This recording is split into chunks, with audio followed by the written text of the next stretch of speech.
So, how is everyone? I hope you're all well. Now, I was talking to Miss Harsh about this case, the Idaho 4 case. And I was talking specifically about the fact that, look, there's a chance that someone involved in the case has got some evidence, has got something to say that could potentially point towards Bryan Kohberger not being as involved as what people are led to believe. Their words were that it's exculpatory evidence that could lead to him being exonerated. That's the word on the block. Now, Mrs. Harsh turns around and said, well, what's happening then? What's she got to go to court? And I said, well, she was asked to go. She was asked to go to the preliminary hearing. They subpoenaed her, and she somehow got that squashed, and they're going to do a meeting. They're going to do a meet-up and, have a chat. And Mrs. Harsh turned around and went, she'll just lie. She'll just lie. If there's anything that she doesn't want them to know, then she'll just lie. And I thought to myself, you know what? You're absolutely right. You're absolutely right. Now, everybody's sitting here, and I think there's a lot of people waiting with bated breath. What's she going to say? Are we going to see Bryan Kohberger indeed exonerated? Because she is going to come out with some information that is going to prove that he could not do this. He didn't do it. And I ended up thinking to myself, I can't see that happening. I genuinely cannot see that happening. Because if she had something to say, if she cared about much, cared about her friends and, the victims who sadly lost their lives, then why would you have not said something already? Now, I find it interesting that she's left. She's gone and left the state as if she's afraid of being in the state. Now, could it be that that just brings back horrific memories and it's better for her from a mental health perspective to get as far away from there as possible? Of course it is. And I appreciate that. But I also appreciate the fact that we have a guy who's sitting in jail, potentially facing charges and a court case that could lose him his life. And it's been said that she has evidence that could prove that he shouldn't be there. And for me, that trumps anything. That trumps anything. Do you know what I mean? Even if it's just to prove that he is where he should be. Is that unfair to say that? Is that unfair to say that if someone potentially has evidence that could remove them from a situation that could lose them their life, that really that avenue should be walked down to its fullest extent? Of course. That's a given, surely. But will she tell the truth? And what is the truth? What are we waiting for her to say? What could she possibly say? And there are only several options. And the options are, I was sleeping with Bryan Kohberger. I was sleeping with him. He was there with me. He was there with me. I'd asked him to come over. And that's why he was here. Would she admit to that? Would she admit to that? Or would she see that as being a bit of a hatchet job on her own reputation?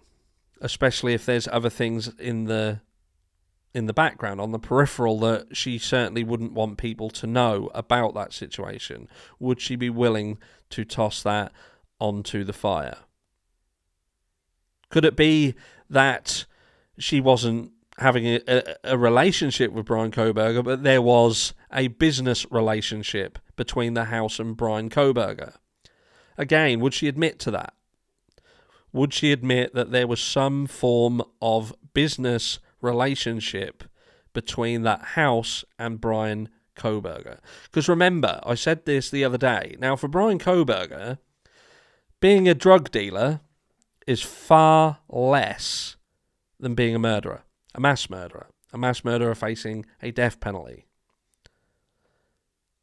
It's the lesser of two evils. So he's got nothing to lose. But what impact would that have on the reputations of the people who resided within 1122 King Road? So again, would Bethany Funke be willing to toss that onto the fire? Could it be that she saw something else? She saw something else, and we've heard these snippets about her seeing a naked individual leaving the house. Is that all that we're going to hear? Because if that's all we're going to hear, that doesn't necessarily help Bryan at all. All it proves is that at some point in the course of the evening, there was someone else there that Bethany Funke saw. The only caveat to that is that something that I've alluded to in other videos, and that is that I've struggled to find how in such what would have been such a messy situation, nothing was taken outside of the house. So to see someone leaving the house with no clothes on makes more sense. They do the crime, they strip their clothes off, perhaps they've got a bag of their clothes and they themselves are undressed, and Bethany sees them leaving after doing that, which then brings into question, who did Dylan Mortensen see? Who was the black-clad person that she saw leave? Now, does that just mean that there was two people? And is that what Bryan's alluded to when he has turned round and said, was there anyone else arrested? But like I say, will she tell the truth? Will she lie? And if she tells the truth, what is that truth? What do you think is going to be her version of events? Especially when it was said that whatever she's got to say is specific to her and her experiences on the night. And they cannot be shared by anybody else.